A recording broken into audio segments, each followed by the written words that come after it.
I do this as a labor of love because once upon a time, on this very stage, Pete Seeger, Paul Robeson, Isadora Duncan, Martha Schlamm, Theodore Bickel used to perform.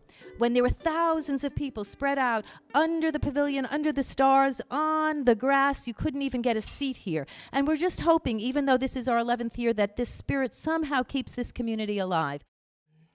Hello, everyone. My name is Jasmine Cardenas. I am from Chicago, and I really love Judith. Thank you for this invitation. This is a beautiful place. I've never been in upstate New York, and it's amazing. Mi nombre es Jasmine Cárdenas, y mi familia es de Colombia. My mom and dad came from Colombia a long, long, long time ago, and they had us. Some stories come from a long, long, long time ago. Some stories tell us how things came to be. Some stories teach us a lesson. And some stories just make you feel good. To be. En Colombia, la gente de los Wemberas del Pacífico, the Wembera people from the Pacific side, lived in a world of heat. The sun filled the sky y hacía que todo el día y toda la noche tuvieran calor. All day and all night there was such great heat. For the sun filled the sky day and night. There was no such thing as night. And in this town where these people lived, the Wemberas, they'd say, "Ay, qué calor," which means, "Oh, what great heat." Can we all do that really exaggerated, like you're in a telenovela, you're on your own soap opera? Ay, qué calor. And there was a little boy named Oro. Oro no era muy fuerte, no era muy inteligente, no era ni muy grande, pero era buen niño. He was a good child. And Oro saw that his mom and his tías, his aunts, and his abuela were like, "Ay, qué calor." Oh no, he pulled out his resortera. He aimed it at the sky. He put in a little pebble. Zing!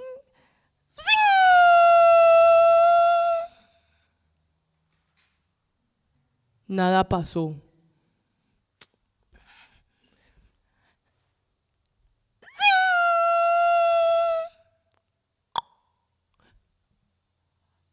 Something fell. Algo brillante y amarillo. Sacó más. An interview is like a dance. You see, the interviewer leads with a question, the interviewee picks up the rhythm, and pretty soon the two of you are doing this beautiful pas de deux, if you're lucky. So I asked him the first question. So Vic, what got you into the civil rights movement? Looks at me. Says, Bob, why are you here? You know the civil rights movement's been over for 20 years? Who cares who leads? All right, I answered his question. I told him about the workshop with the freedom songs and meeting Matt and Diane and the stories and wanting to get them down. Vic looks at me, sideways, like a bird. Bob, you mean you're looking for heroes? Well, I didn't know what to say. And then I remembered something I had completely forgotten. At the end of that singing session, everyone went quiet. They stepped to the middle of the room, formed a circle, crossed their arms, and began to sing. We shall overcome. We shall overcome. Now, I'd heard that song. I'd sung that song. I knew that song, but I had never sung it, holding hands with people who had depended on that song to stay alive. And while I was singing, I felt a shiver going through my hands, my knees, my whole body was trembling. So please welcome our wonderful youth teller, Amy Belfer. She's grown up in the colony and first started hearing stories when she was 4 years old on this very stage. And the first story I'm going to tell you is how to quarrel. A king once heard of a couple that was always arguing. Let us see if this quarreling can be stopped, thought the king. So he sent his men with 100 pieces of silver to the couple's house with the order, if you can go all day without quarreling, all of this silver is yours.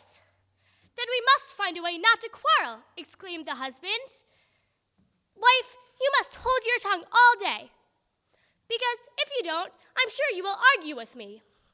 And the wife said, well, it wouldn't matter, for even if I did, I'm not the one that argues in this house.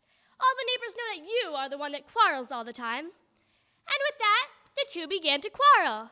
The king's men laughed and carried away the silver.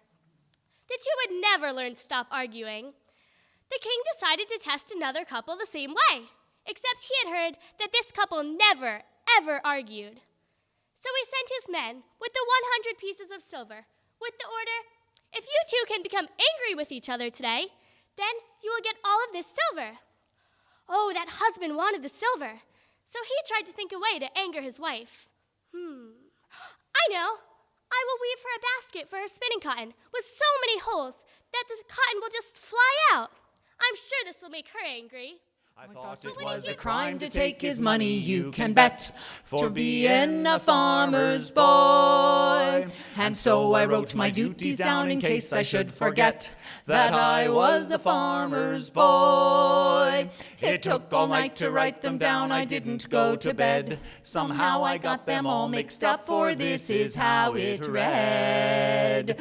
Rise at 3 every morn, milk the hen with the crumpled horn, chase the wife every day, teach the nanny goat how to lay, shave the cat, tune the cheese, fit the tights on the sausages, bath the pigs, rake the pots, boil the kids with a few carrots, roast the horse, dust the bread, put the cocks and the hens to bed, boots and shoes black with chalk, shave the hair on the pickled pork, but the rest I forgot, somehow it has flown. But I got the sack this morning, so the rest of me life is me own. Diddly-die-die-die, diddly-die-die-die. That's it. Thanks a lot. My first day of school, I was going to learn how to read and write. I was so excited, and it was such an important day that my father brought me to school. And I watched and I looked up at this great big brick building, and people going in and out, and all the excitement that was all around in the air.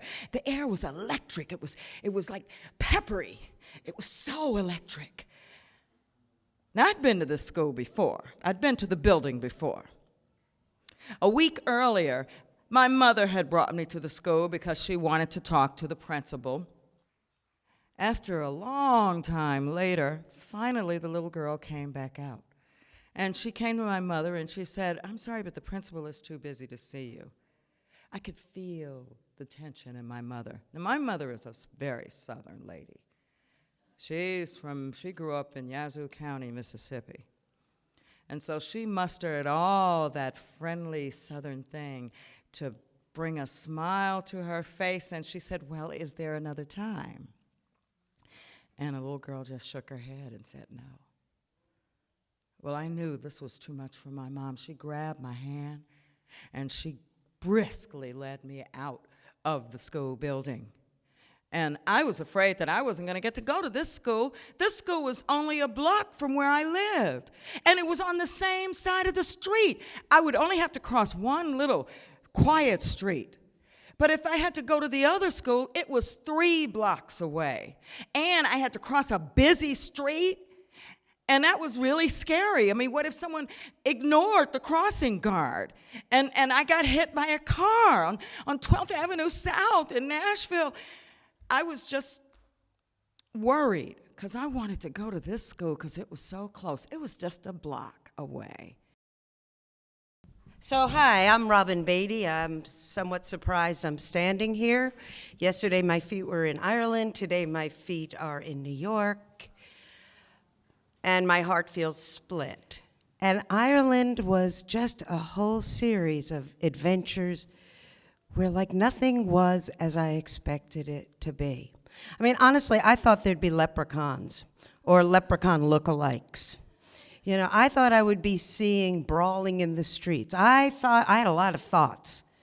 But the beauty of it was that nothing is as I imagine it, but I'm free to imagine. But what is there, it was beautiful. And my friend told me to call him, and I did. And he picked us up, or we picked him up, actually, because he doesn't have a car. He explains how he doesn't need a car since other people drive him around, or he can stick his thumb up and people will pick him up. So we somehow converged in the hotel, and he took us to a couple of places, but the last one was Tara. There is the biggest mound. And he says that on a clear day, you can see 3/4 of Ireland standing there. But once I walked up there, I felt the power of the place. Now, I'm not a woo-woo person, okay? I got a sister who's woo-woo. You know, I got another sister who's woo-woo, and I have a brother who is very woo-woo. And I've always felt it's my job in the family to keep things straight. As I like to say, I'm the straight one in my family. So you can imagine what my family's like.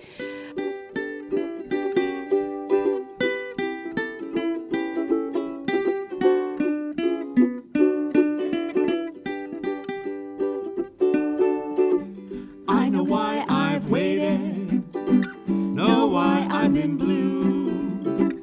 Prayed each night for someone exactly like you. Why should we spend money on a show or two? No one does those love scenes exactly like you. You make me feel so grand, I wanna hand the world to you. You seem to understand every little scheme I'm scheming, dream I'm dreaming. Now I know why Mother taught me to be true. She meant me for someone.